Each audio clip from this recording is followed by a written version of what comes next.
Hey, good morning, guys. Welcome to Market Mondays. Hopefully, well, Tuesday actually. Hopefully, you guys had a great Memorial Day weekend and really get to hang out. Turns out in Washington, it was forecasted to be rainy and cloudy, and it was anything but. It was just really windy.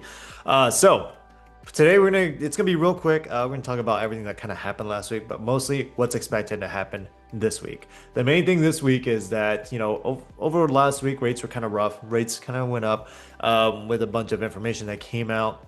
So it was really kind of hard to kind of go throughout the week, trying to figure out when it was the best time to lock, when it really wasn't a good time to lock at all.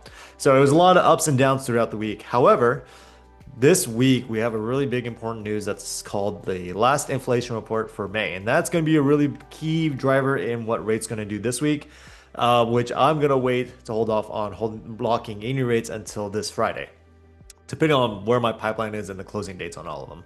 But why this inflation report is so important is because one, it's the Fed, it's the out of the three, the Fed is keeping a really keen eye on this one. In addition to that, the reason why we're expecting the inflation report to come in so well is because the two inflation reports that came in earlier this month also improved.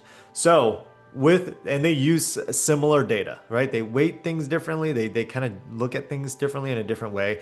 But some of the information that they do use is similar to the information that the PCE uses, which is Personal Consumption Expenditure Inflation Report.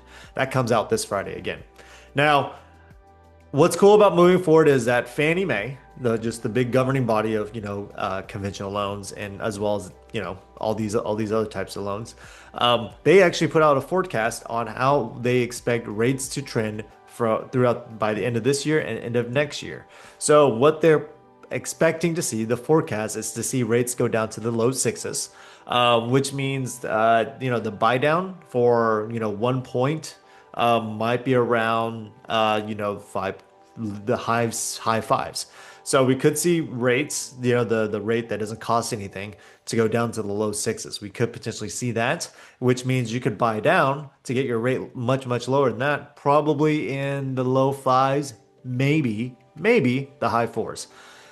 Going into next year, what Fannie Mae forecasted is that it might drop down a little bit lower to the high fives. Again, allowing us to buy almost 1.5% lower at the full rate buy down. So we could start seeing those rates that we have been taking so long to forecast. So that's the main thing that we're kind of hoping for this week and also throughout the year. But to give you guys a quick snapshot on how rates are expected to look, or at least what rates look like right now, is what you're seeing here. So we did see a peak beginning or end of last week. We saw this drive up, and now the last couple of days have been really good with mortgage rates. So we hope that we see this trend. So this is already today, and we hope that it stays roughly around this level. And Friday, when the PCE report comes out, it drops even lower. So if that's the case, we might be in a really good position to lock a lot of clients, so that we don't have to worry about those mortgage rates anymore.